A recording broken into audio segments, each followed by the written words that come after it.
Samuel Taylor Coleridge. Like William Wordsworth, Coleridge insists that art in general and poetry in particular contributes a special mode of knowledge, while reason creates division and categories. Art values the unity of subject and object, and the union of human and nature. For Wordsworth, the artist's heightened sensibility sets him apart from the rest of humanity, and Coleridge takes this separateness and elevates the artist to the statue of a god who can create worlds that have never before existed.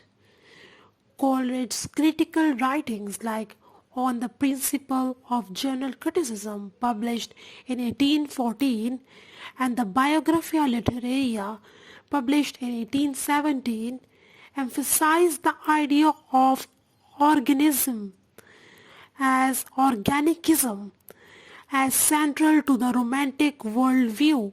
The language and form of poetry and its language and meter have to rise organically, naturally, spontaneously from the interaction of the poet and the natural world, rather than being the process of intellectual deliberation or imitation of classical author.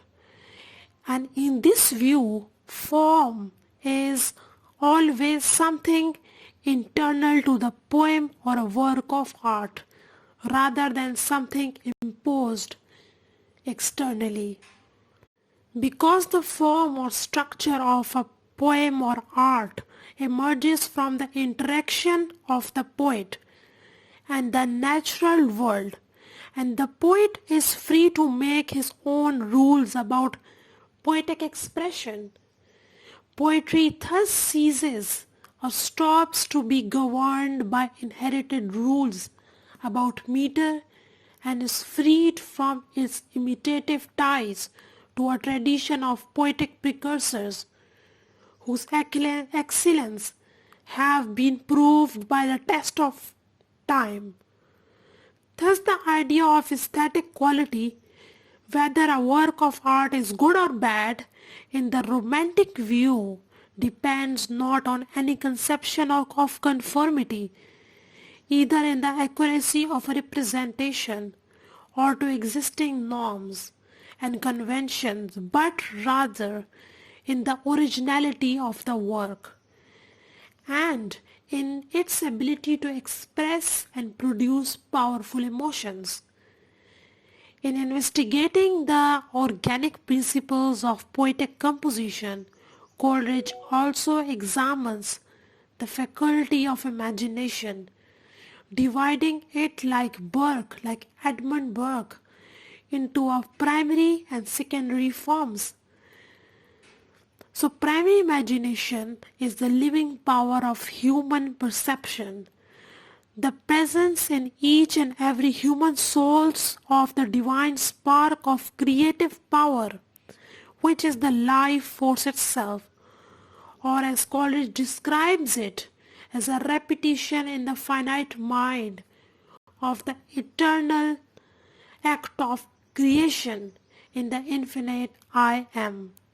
The primary imagination, these are unconscious and a universal given of human existence, whereas secondary imaginations are a conscious act of creation. Secondary imaginations enable the poet to recreate and record or recreate. So secondary imagination enables the poet to recreate and reorder and unify them. Primary imagination is experience itself, whereas secondary imagination is the ability to take experience apart and put it back together again in a new form. That was all about S.T. Coleridge. The video on William Wordsworth is given before this video, And next video is about Keats, Allan Poe, and Edgar Allan Poe and Matthew Arnold. And then we will start with the structuralism with Claude Lévi-Strauss and other Ferdinand de Saussure. So if you want to watch the whole series of literary theory and criticism, the link is given in the description. You can click that and check the whole playlist uploaded. Thank you.